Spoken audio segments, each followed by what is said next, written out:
dostlar, kanalıma hoş geldiniz. Bugün size akışta parfüm oylansın atayma korktuğunu okudum. Aydım öz orijinal tonu fa minordan gidiyor. Yani ben size mi minor vuruşuna okudum. Dört akortta gidiyor. Birinci çekim alıyoruz. Sol majorun dolanı. Ritmem şu ritimden.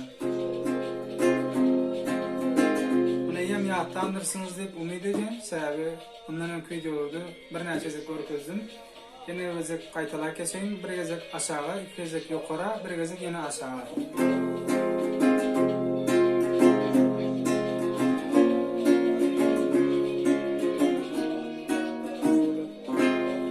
Aydımın sözlerini hem de akortlarının yazılı görünüşünü, surat görünüşünü Instagram sayfamda belirlep geçin.